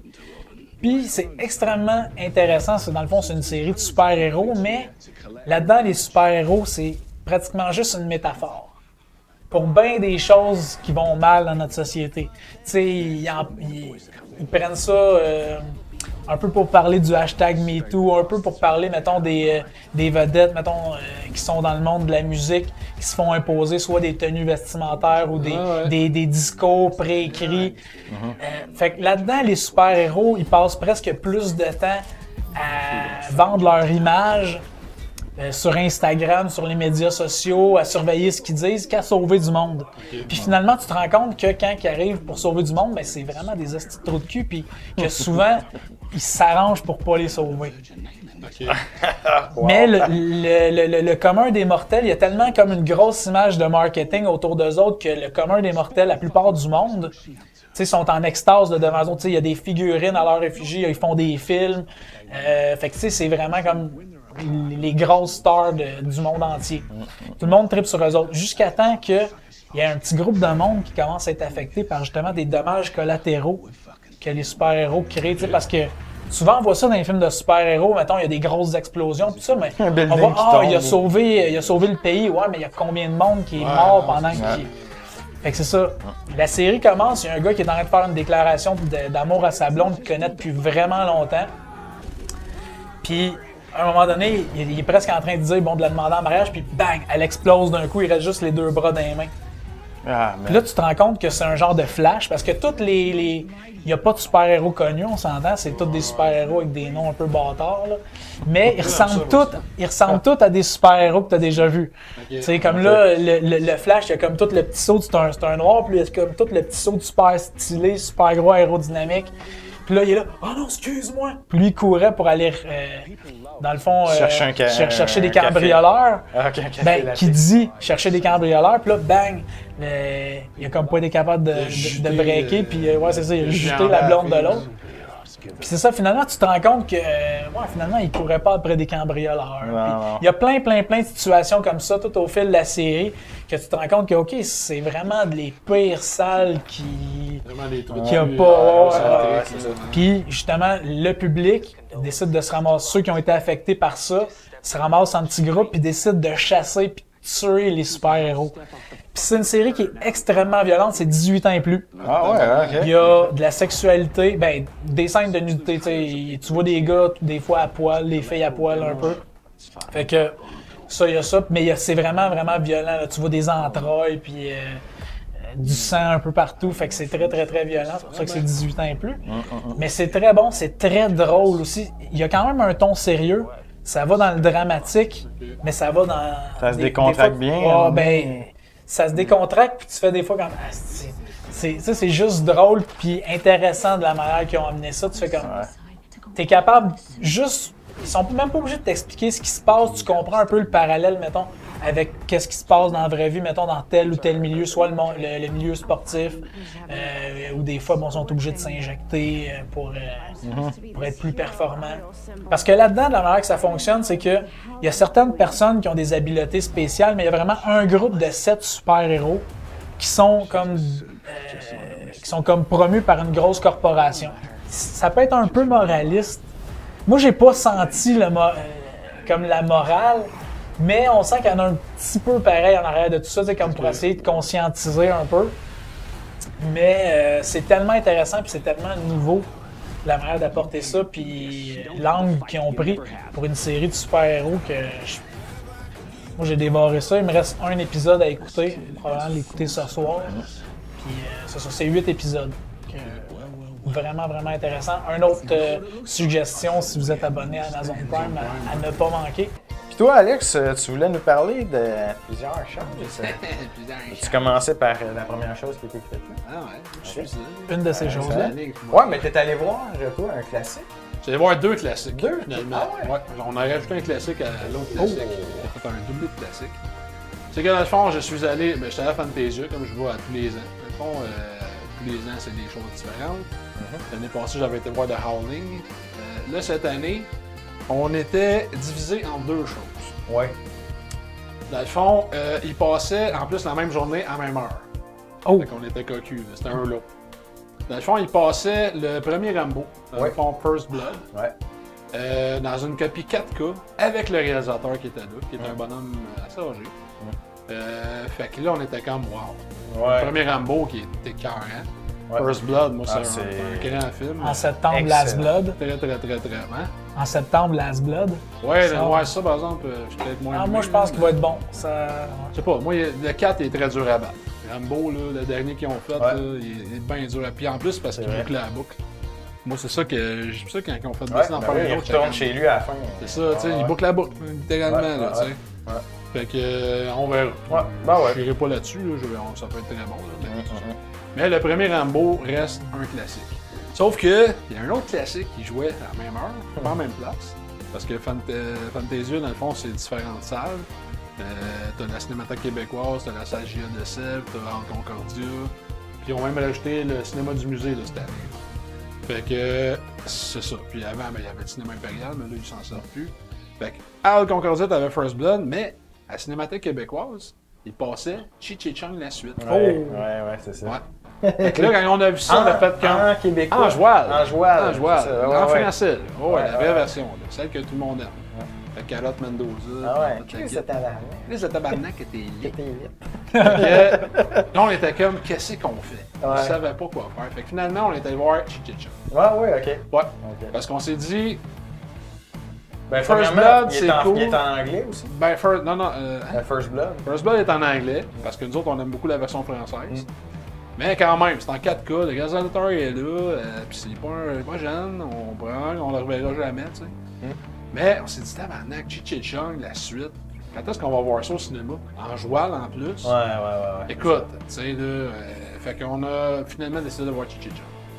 Puis, la même journée, le cinéma Quartier Latin à Montréal a commencé à faire jouer des vieux films. Ils ont passé Goonies il y a pas longtemps. OK. Ils passaient Jazz la même journée ou le lendemain, je pense que c'était le lendemain, ils passaient Jazz. Le soir même, ils passaient Jazz. Ils ont commencé à faire jouer des films parce qu'à cette heure que les cinémas sont plus en 35 mm, ben ils peuvent littéralement pogner un Blu-ray. Ouais, ben Puis oui. mettre ça dans le lecteur et faire jouer sur grand écran. T'sais. Et d'ailleurs, c'est ça qu'on a vu parce qu'on est allé voir A Hard Day's Night des Beatles. OK. Qui passait au cinéma du Quartier Latin. Ça coûtait genre 6-7$, c'était pas cher. Mais c'était un Blu-ray qu'on fait jouer. Parce qu'à la fin, on avait le menu. Pour vrai? Mais il était en français. Okay. Ah ouais, OK. Doublage québécois. On a vu 2 films doublés au Québec ce soir. OK. Puis Hard Day's Night, qui est un très bon film, moi que j'aime bien, là, qui est vraiment comme un des genres de premiers films de band. J'ai jamais vu, moi. À ma connaissance, là, à part, mettons, les films d'Elvis, là, c'est pas mal le premier. Ben, les films d'Elvis, c'était pas bon, là. Mais le Hard Day's Night, c'est pas mal le premier film de groupe qui a été fait. Là. Je veux dire, si on peut appeler ça un projet de vanité, là, mais c'était pas ça. Là, mais, tu sais, c'est vraiment un des premiers films de band. Puis c'est vraiment le fun. La direction est le fun. Il y a des bonnes jokes. Puis c'est en français, c'était spécial de voir ça. D'entendre parler en français. Puis la musique était carrément, on sentait que c'est des Ben, c'est. Fait que c'est ça. Fait qu'on est allé voir ça avant. Puis après ça, on est allé voir Cheech-Chung la suite à la Cinémathèque québécoise.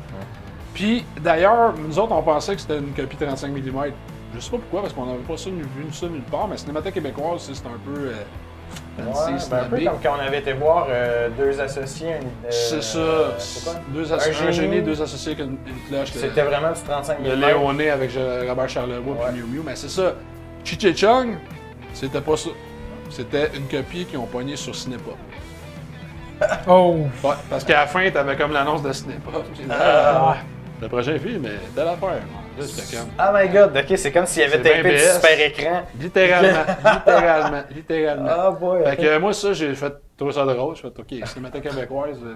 Le best, mais tu sais, je veux dire, j'ai trouvé ça carré, mais j'ai vu Cheech-Chung la suite sur grand écran. Ouais. Puis, ben, on en a profité pour magasiner un peu. D'ailleurs, c'est là que j'ai acheté mon CD de Barf.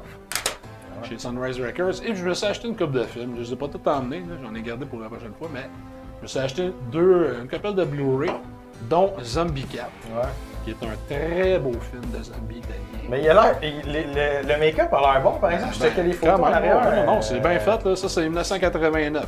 D'ailleurs, ça fait 30 ans cette année. Puis moi, je l'adore, ce film-là. En plus, le Blu-ray, c'est édition limitée 3000 avec le soundtrack du film. Ah, ok. Le CD avec la Ben Houston, Living After Death.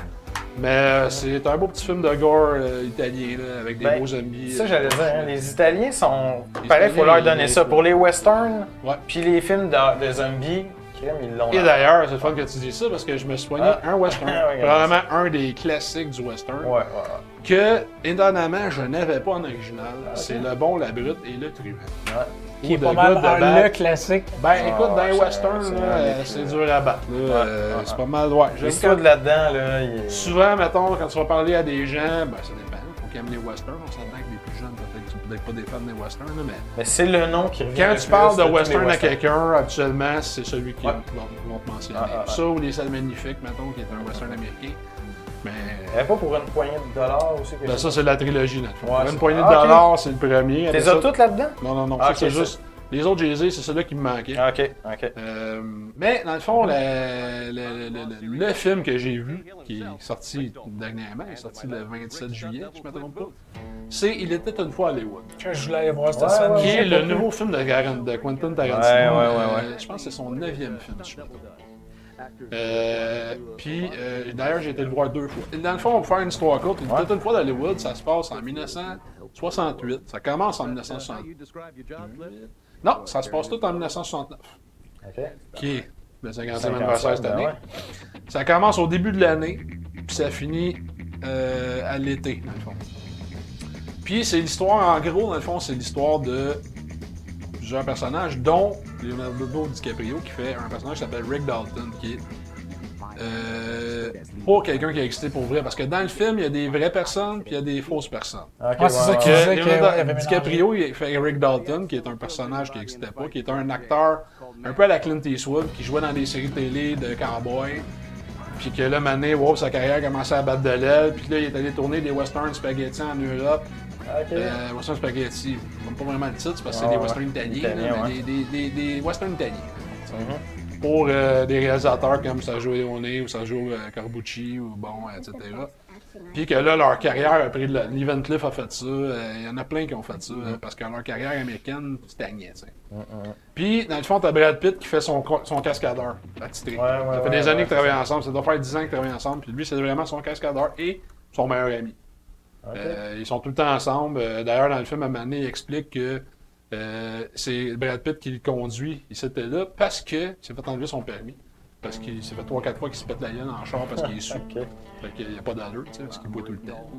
Puis c'est ça, fait qu'ils sont tout le temps ensemble. Puis d'ailleurs, le film commence, ils s'en vont rencontrer Al Pacino, qui a un offre à y faire. Il veut le faire jouer dans un western italien, puis il veut l'envoyer en Europe. Puis l'autre est comme, oh non. Lui, pour lui, sa carrière vient de s'éteindre parce que lui, pour lui, c'est has-been de faire des. Ah ouais, lui, là, pour lui, les films italiens, les westerns italiens, c'est de la merde. Qu'est-ce que t'en as vu de western italien, toi? J'en ai vu, c'est pour savoir que c'est poche. Mais aussi dans le film, on voit Roman Polanski et sa femme Sharon Tate, qui sont ses voisins. Parce que eux, dans le fond, ils vivent dans les Hollywood Hills. Puis c'est directement le voisin de Rick Dalton. Rick Dalton reste là, puis eux autres leur rentraient là, puis Roman Polanski reste là.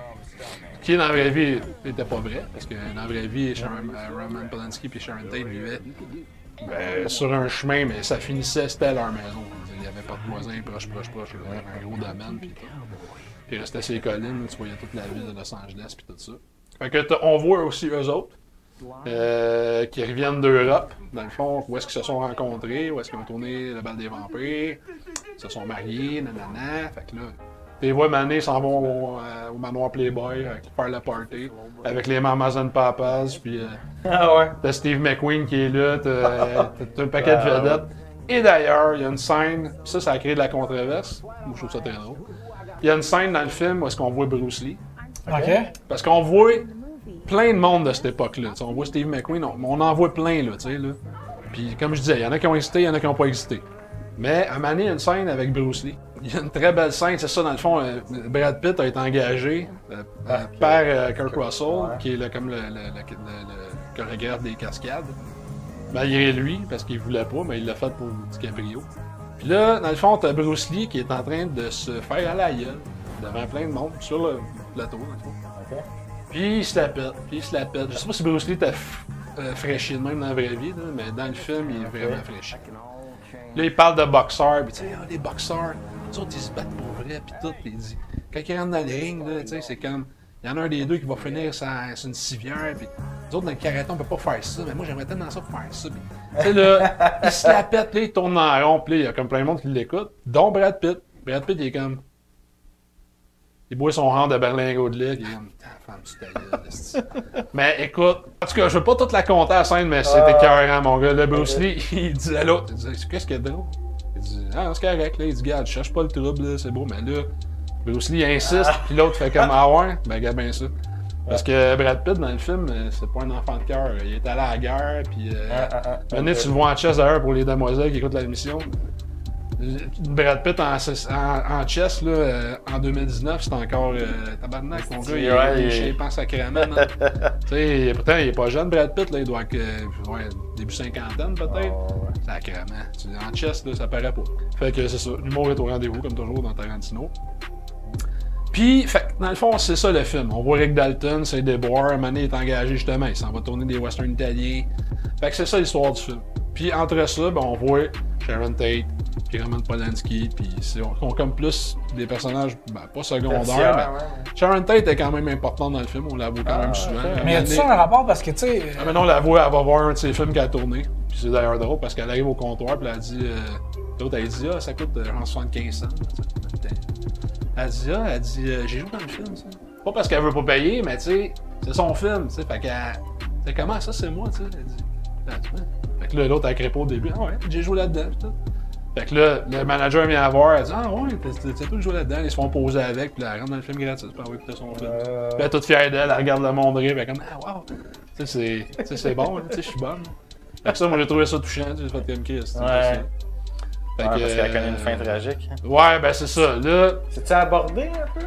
Ouais, ça l'a abordé, mais. Puis là, d'ailleurs, c'est Ok. là-dessus que là, je veux zéro faire de spoiler parce que toi, tu l'as pas vu, toi, tu l'as pas vu. Puis il y a sûrement plein de monde qui écoute ça qui l'ont pas vu. Je dirais pas comment ils ont abordé ça. Ok. Parce qu'ils ont abordé ça d'une. Ben, ils ont. Tarantino a abordé ça d'une manière très spéciale. Ok. Puis d'ailleurs, la raison pour laquelle je suis allé voir une deuxième fois le film, c'est que jeudi à minuit, c'était le 50e anniversaire de cette tuerie-là. Ok. Puis moi, pas d'une manière macabre, mais je vais en même. J'avais le goût de commémorer ça, tu sais. Ouais. Fait que j'étais allé voir le film, puis quand je suis sorti du film, ben. C'était arrivé il y a 50 ans. C'était arrivé vers minuit et quelques. Fait que je me suis revenu chez nous dans le silence. J'ai fumé ma petite top, puis je m'en allais, puis je pensais à ça, puis je me suis pieuté, puis c'est ça. C'est ça. C'était comme un genre de commémoration personnelle Ouais, petit hommage. de ça, tu sais. Fait que, ouais, c'est ça. Fait que c'est ça que j'ai fait. Ah, ben, non. Mais le film était carré, en tout cas, je vous le conseille. Moi, c'est sûr, je vais le voir cette semaine. ouais. Parce que je voulais aller le voir la semaine passée. J'ai pas eu le temps. On s'en J'aurais bien aimé reparlera ça, après. ouais, c'est ça, mais. Non, ben non, c'est pas grave. Ça me dérange pas de pas le verrer bien état. Je vois que t'as amené. Ouais, ben ça, c'est une autre affaire que j'ai emmené. Dans le fond, ça, c'est le livre écrit par l'avocat, dans le fond, qui a prosécuté Charles Manson et sa gang de karaté, qui a écrit ça avec un autre gars. C'est vraiment, dans le fond, le titre en anglais, c'est Helter Skelter. Parce que Manson, pour lui, Helter Skelter, c'était pour être une guerre entre les Noirs et les Blancs, qui était supposé d'arriver, mais c'était de la petite bullshit, c'était tout dans sa tête. Ben Puis oui. lui, il associait les Beatles avec la Bible, puis la Bible satanique d'Anton LaVey, puis il mélangeait ça avec de l'acide, puis écoute, c'était n'importe quoi. Là. Fait que ça, c'est toute cette histoire-là. Ça commence, là, le meurtre de Sharon Tate vient d'arriver, puis là, la bonne arrive, elle découvre les cadavres, les polices arrivent, puis ça commence de même. Là. Fait que c'est ça. C'est rough, là, mais. Ouais. C'est rough parce qu'ils te mettent le nez vraiment quasiment dans les cadavres, là. Ils disent, quand ils arrivent, où est-ce que tout est, puis une flaque de sang. Description, tu, mais ouais. tu vois tout, ils décrivent tout parce que c'est les premiers répondants. Fait que, tu sais, je veux dire, eux autres, c'est ça, là. Mais Dredd en Décrire partant, tout, toute cette. Premièrement, j'allais dire ces personnages-là, mais ces personnes-là qui ont existé pour vrai. Ouais. Tu sais, ils ont fait une série, là, elle était diffusée sur Netflix aussi, sur d'autres plateformes aussi, comme anciennement Show Me, pour ceux qui ont connu T'as ça. diffusé tout sur la plateforme tout.tv. Oui, effectivement, c'est ça. Yes. C'est une série, dans le fond, c'est avec David Duchovny. Ah, ouais, Il fait- Aquarius. Aquarius, c'est ça. Ouais. Qui fait l'enquête. C'est lui qui L'inspecteur l'inspecteur ça, j'ai pas général. écouté ça, ouais. Ça, Moi, j'ai pas eu des bons commentaires, par exemple, de vous autres, mais ça. non, mais c'est pas ça. C'est parce que moi, j'ai de la misère avec. Moi, je- c'était rough. La gratuité Ouais, de ouais, la c'est sûr, violence. c'est une histoire C'est que dégueulasse. tu vois à quel point. Tu sais, peut-être qu'ils l'ont rendu pire qu'il était, mais je pense pas. Manson, Mais, non. mais là-dedans, là, tu l'écouteras. Toi, tu vas aimer ça. Là, c'est sûr que ça va t'intéresser. La manière qu'ils touchent que les personnages incarnent ces monstres-là, là, comme la Manson Family, puis Charles Manson, puis les victimes aussi. Ouais. Puis moi, ça est venu me chercher. J'ai comme fait ah non, c'est trop intense, trop. Ouais, ben c'est dégueulasse. Ouais, c'est ça. Là, d'ailleurs, tu parles de Charles Manson. Dans le film, là, on le voit 3 minutes. Ok. Ouais. J'ai fait. Tu le vois une fois, tu le vois jamais. Ouais, mais c'est correct aussi. Ouais, c'est correct, ça. c'est pas grave. L'acteur qu'ils ont pris, moi je trouve qu'il l'a en tabarnak. Là. Mais tu vois juste une fois Manson dans le film. C'est comme. Ok, il y a zéro présence dans le film. Tu vois le ranch, le Spawn Ranch où les autres vivaient, tu vois ça clique. Puis maintenant, Brad Pitt, il va là, genre, parce qu'il en pogne un sur le pouce. Mais Manson, tu le vois 5 minutes. Là. Ben, en même temps, Même c'est- Polanski, tu le vois pas bien. Ouais. C'est vraiment des personnages tertiaires. Là. Je veux dire, c'est peut-être un moyen aussi de dire, regarde, il n'y avait pas. Qui était pas important. Il y avait pas de Il donnait l'impact. pas d'importance. Non, il n'y avait Pourtant, pas il y en a d'impact beaucoup. sur beaucoup de personnes. Il y en a beaucoup d'importance dans cette histoire-là, mais si Non, mais jamais. même. Non, mais sur la vie des autres autour, tu sais, je veux dire, les gens qui se tenaient pas à la ferme ou à la mansion. Ranch, ouais, c'est ça.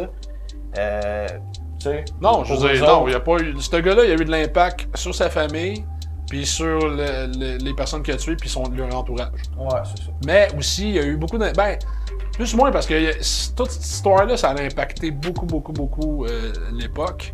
Ouais, parce que là, ils disaient Il y en a beaucoup qui disent que... les Peace and Love. Ben, il y en a beaucoup qui disent mort, que Manson a tué les années 60. Ah ouais. Puis c'est un peu vrai. Ouais. Parce que tout le trip de Peace and Love, c'est des hippies qui ont fait ça. Ouais.